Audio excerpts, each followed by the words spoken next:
Hello বন্ধুরা, জ্ঞানজ্যোতি coaching সেন্টারের পক্ষ থেকে তোমাদের সকলকে জানাই আরও একবার স্বাগত। আজকে আমি তোমাদের সঙ্গে যেই টপিকটি নিয়ে আলোচনা করব সেটি হচ্ছে হরপ্পা সভ্যতার স্রষ্টা কারা। বিষয়টি শুরু করার আগে তোমাদেরকে একটা ছোট্ট ইনফরমেশন দিতে চাই। তোমরা যারা আমাদের কোচিং সেন্টারে এখনো যুক্ত হওনি কিংবা যুক্ত হতে চাইছো, তারা উপরে দুটো নাম্বার দেখতে পাচ্ছ, 6295916282 এবং 7076398606। এই দুটি নাম্বারের মধ্যে কিন্তু যে কোনো একটি নাম্বারে যোগাযোগ করে আমাদের সঙ্গে কিন্তু যুক্ত হয়ে যেতে পারো। তো দেরি না করে কিন্তু আজকে বিষয় সম্পর্কে আলোচনা শুরু করছি।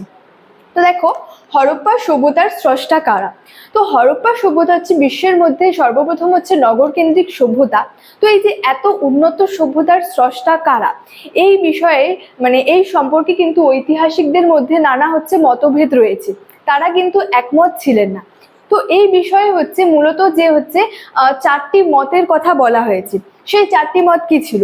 তো সেটি ছিল হচ্ছে, দেখো, যে সুমেরীয়, দ্রাবিড়, আর্য এবং অন্যান্য জাতি। তো প্রথমেই আমি সুমেরীয়টা নিয়েই বলি। তো দেখো, এই যে সুমের সভ্যতা সম্পর্কে আর কি বলা হয়েছে। তো ঐতিহাসিক হচ্ছে মর্টিমার হুইলার এবং হচ্ছে গর্ডন চাইল্ড, তারা হচ্ছে যে মনে করেন যে এই যে সুমেরীয় লোকেরাই হচ্ছে হরপ্পা সভ্যতার স্রষ্টা। কেন কি, এই যে উভয় সভ্যতার মধ্যে একটা নগর জীবন, সেখানের বস্ত্রবয়ন, ধাতুবিদ্যা, সেখানের হচ্ছে যে কৃষিকাজ, পশুপালন, এছাড়াও সেখানের যে ইট ও হচ্ছে যে পাথরের যে কাজ, তো প্রভৃতি বিষয়গুলির মধ্যে না সাদৃশ্য লক্ষ্য করা গিয়েছিল।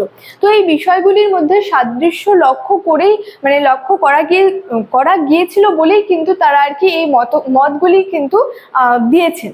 তো এর বিপক্ষে যদি বলি, কি বলা হয়েছে, দেখো, জন মার্শাল এবং হচ্ছে ঐতিহাসিক ব্যাসাম কি বলেছেন, যে এই যে সুমেরীয় এবং যে হরপ্পা সভ্যতা, এই হরপ্পা সভ্যতা তারা আর কি যে মর্টিমার হুইলার এবং গর্ডন চাইল্ড যে মতটি দিয়েছিলেন যে সুমেরীয়রাই আর কি হরপ্পা সভ্যতার স্রষ্টা, এই মতটিকে না ঐতিহাসিক ব্যাসাম এবং যে জন মার্শাল কিন্তু মেনে নেননি, অর্থাৎ তারা এই মতটিকে অস্বীকার করেছিলেন। তারা বলেছিলেন যে উভয় সভ্যতার মধ্যে যে ভাস্কর্য, শিলমোহর, লিপি, মৃৎপাত্র, তো এই প্রভৃতি দিকগুলির মধ্যে থেকে না যথেষ্ট হচ্ছে পার্থক্য ছিল, বা বলা যায় বৈসাদৃশ্য ছিল। তারা কিন্তু তাদের মতটি অস্বীকার করে এটাই বলেছেন যে এই যে উভয় সভ্যতার মধ্যেই ভাস্কর্য, সেখানে শিলমোহর, লিপি, পাত্র প্রভৃতির দিক থেকেই না একটা হচ্ছে যে বৈসাদৃশ্য ছিল বলা হয়েছে। এছাড়াও বলা হয়েছে হরপ্পার যে শিলমোহরগুলি ছিল সেগুলি কিন্তু সুমের থেকে বলা হয়েছে পৃথক, অর্থাৎ হচ্ছে আলাদা ছিল। এবং তারপরে বলা হয়েছে যে হচ্ছে যে দ্রাবিড় সভ্যতা সম্পর্কে। তো রাখাল দাস বন্দ্যোপাধ্যায় এবং হচ্ছে যে সুনীতি কুমার বন্দ্যোপাধ্যায় প্রমুখের তারা মনে করেন যে দ্রাবিড়রাই হলো হচ্ছে যে হরপ্পা সভ্যতার স্রষ্টা। কেন কি বলা হয়েছে, যে কিছু কারণ ছিল। সেখানে বলা হয়েছে যে প্রাক বৈদিক যুগে দ্রাবিড়রা হচ্ছে সারা ভারতে হচ্ছে অবস্থান করত। এছাড়াও যদি বলি ধর্মের দিক থেকে যদি বলি, উভয় সভ্যতার মধ্যেই কিন্তু বলা হয়েছে যে যথেষ্ট মিল ছিল, বা বলা যায় যথেষ্ট সাদৃশ্য ছিল। তাছাড়াও হরপ্পাবাসীদের মতো আর কি সেখানে হচ্ছে শিব, শক্তি, লিঙ্গ পূজা কিন্তু দ্রাবিড়দের মধ্যেও প্রচলিত ছিল। এছাড়াও সিন্ধু লিপির সঙ্গে কিন্তু যে প্রাচীন তামিল লিপির একটা হচ্ছে মিল ছিল। তো এই দিক থেকেই বলা হয়েছে যে দ্রাবিড়রাই ছিলেন হচ্ছে হরপ্পা সভ্যতার স্রষ্টা। এর বিপক্ষে কি বলা হয়েছে যদি এটা বলি, তো সেখানে বলা হয়েছে যে উভয় সভ্যতার মধ্যে যদি মৃতদেহ সৎকারের কথা বলি, তো মৃতদেহ সৎকারের যে একটা পদ্ধতি সেটি হচ্ছে পৃথক ছিল। এছাড়াও যদি বলি দ্রাবিড় সভ্যতা এবং সিন্ধু সভ্যতার মধ্যে কিন্তু উভয় সভ্যতার মধ্যেই আর কি যে স্থাপত্য যে কর্ম ছিল, সেই স্থাপত্য কর্মেরও কিন্তু একটা হচ্ছে পার্থক্য ছিল। স্থাপত্য কর্মের মধ্যেও কিন্তু যথেষ্ট বলা হয়েছে পার্থক্য ছিল। তো সুতরাং এই যে দ্রাবিড়রাই যে হরপ্পা সভ্যতার স্রষ্টা ছিলেন, এটা কিন্তু নিশ্চিতভাবে কিন্তু বলা যায় না। আচ্ছা, নেক্সট হচ্ছে যে আর্য সভ্যতা সংক্রান্ত। দেখো, S.R. রাও এবং হচ্ছে যে A.D. যে পুশলকার ছিলেন, তারা বলেছিলেন যে প্রমুখের মতে আর কি যে আর্যরাই ছিলেন হচ্ছে যে সিন্ধু সভ্যতার স্রষ্টা। কিন্তু ওটাই আর কি বলা হয়েছে যে আর্যরাই ছিলেন যে সিন্ধু সভ্যতার স্রষ্টা।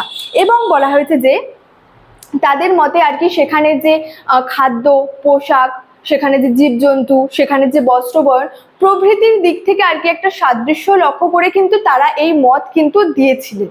কিন্তু এর বিপক্ষে যদি বলি, গর্ডন চাইল্ড এবং হচ্ছে যে আর কি ব্যাসাম ছিলেন, এবং গর্ডন চাইল্ড, ব্যাসাম তারপরে বলা হচ্ছে যে জন মার্শাল কিন্তু এই মতটি আর কি স্বীকার করেননি। তারা বলেছেন যে আর্য সভ্যতা তো মানে তাদের মতে আর কি যে আর্য সভ্যতা হচ্ছে গ্রামীণ ছিল, কিন্তু হরপ্পা সভ্যতাটা ছিল হচ্ছে নগর কেন্দ্রিক। এছাড়াও হরপ্পাবাসীরা তো আর কি লোহার ব্যবহার জানতো না, কিন্তু আর্যরা তো লোহার ব্যবহার জানতো। এবং হরপ্পা সভ্যতার যদি প্রধান আর কি মানে জীবিকার কথা বলি, সেখানে ছিল হচ্ছে বাণিজ্য, এবং আর্যদের প্রধান জীবিকা ছিল হচ্ছে কৃষিকাজ, পশুপালন। এছাড়াও বলা যায় যে মানে হরপ্পা সভ্যতায় আর কি মৃত ব্যক্তিদের হচ্ছে সমাধিস্থ করা হতো, কিন্তু আর্য সভ্যতায় হচ্ছে যে মৃত ব্যক্তিদের আর কি পুড়িয়ে দেওয়া হতো। এছাড়াও যেটা মূল বলা হয়েছে আর কি, যে আর্যরা কিন্তু নগরের স্রষ্টা ছিলেন না, তারা ছিলেন হচ্ছে নগরের ধ্বংসকারী। তো এই প্রভৃতি দিক থেকে মানে দেখে কিন্তু এইসব মতবাদগুলির কথা কিন্তু বলা হয়েছে। নেক্সট যদি বলি, দেখো অন্যান্য জাতির কথা। তো এখানে অন্যান্য জাতি বলতে কোন কোন জাতির কথা বুঝিয়েছে? এখানে যে অন্যান্য জাতি বলতে কিন্তু এই ব্যাপারে হচ্ছে অনেকে হচ্ছে অসুর, নাগ, পণি, দাস প্রভৃতি না জাতি গোষ্ঠীর কথা কিন্তু বলেছেন, কিন্তু এই সম্পর্কে কিন্তু মানে তথ্য এত মানে মানে খুবই কম পরিমাণে ছিল বলা হয়েছে। তো মানে এতটাই কম পরিমাণে তথ্য ছিল যে এই সম্পর্কে হচ্ছে কোনো সিদ্ধান্তে পৌঁছানো কিন্তু সম্ভব হয়নি। মানে এখানে তথ্য এতটাই কম ছিল যে এই সম্পর্কে কিন্তু কোনো সিদ্ধান্তে আর কি পৌঁছানোই যায়নি। তো পরিশেষে এটাই বলা যায়, হরপ্পা মানে এত উন্নত সভ্যতার যে মানে স্রষ্টা কারা, এই বিষয়ে ঐতিহাসিকদের মধ্যে হচ্ছে মতভেদ রয়েছে, তারা হচ্ছে একমত ছিলেন না। এবং এই যে সিন্ধু যে লিপিগুলি, এগুলি যদি পাঠোদ্ধার হতো তবে কিন্তু আমরা এই সভ্যতার অনেক অজানা তথ্য সম্পর্কে কিন্তু জানতে আর কি পারতাম। তো স্টুডেন্ট, এই ছিল আজকে আমার আলোচনার বিষয়। ভিডিওটি ভালো লাগলে লাইক, কমেন্ট এবং বন্ধুদের সঙ্গে শেয়ার করে দিও। দেখা হচ্ছে তোমাদের সঙ্গে পরবর্তী ভিডিওতে। Thank you so much. Thanks for watching.